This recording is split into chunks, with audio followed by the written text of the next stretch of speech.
We are continuing the Math 4 review. We're on problem number 20. The instructions say rationalize the denominator, which of course means get rid of the radical sign in the denominator.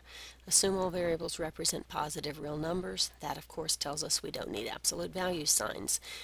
And the reason we need to rationalize the denominator is there's a rule with fractions that you are not allowed to have a radical in the denominator.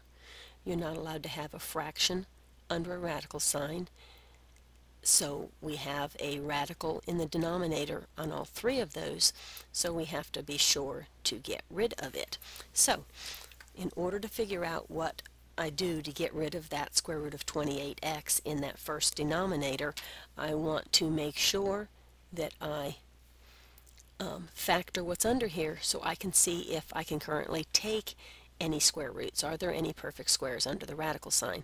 So I'm going to rewrite the square root of 28x into a perfect square times another number. 28 is 7 times 4. Remember, if you don't recognize that, just prime factor it. So that's a times sign, that's not a minus. I can take the square root of 4, so I'm going to do that. So I have 3 over 2 times the square root of 7x. Now, again, I'm not allowed to leave a radical in the denominator, and the way to get rid of that is to rationalize it. To rationalize it, you want to multiply both the top and bottom of the fraction by the radical that you were not able to simplify.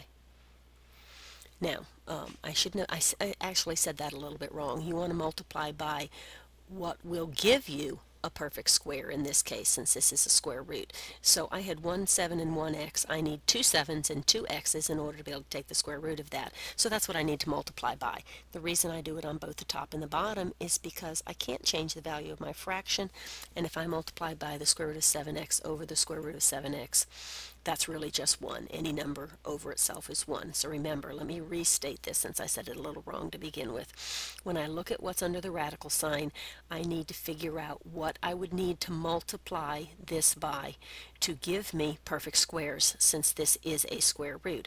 I have 1 7 and 1 x, so I need 2 7s and 2 x's, so I need to multiply by the missing one. And now I multiply straight across the top. I have 3 times the square root of 7x. And in the bottom, I can either say the square root of 7x times the square root of 7x is 7x, or I can do the interim step and actually multiply them. That's 49x squared.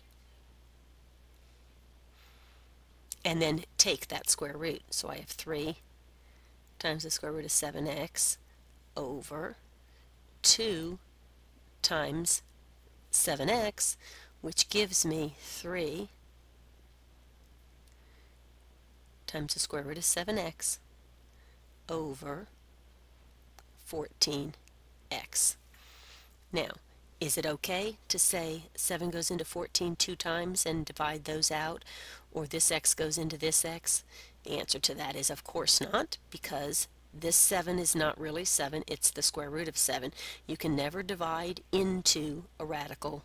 So if you have something under a radical sign and outside of a radical sign, then you can't divide or cancel those out.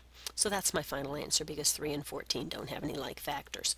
So up to B, I'm looking for the cubic root of 9x squared in my denominator, and I want to see if there's anything that I can take the root of before I go to rationalize. Well, cubic root means I need 3 identical factors. 9 is 3 times 3. There's not 3 of them. There's only 2. There's only 2 of these x's. So I have to ask myself, what do I need to multiply 9x squared by so that I will have 3 identical numerical factors and 3 x's? Well, I already said 9 was 3 times 3. I have 2 of them. I need 3 of them. So I'm going to need to multiply the cubic root of 3, because 3 and these 2 3's give me 3 3's, and x, because those 2 x's and that x give me 3 x's.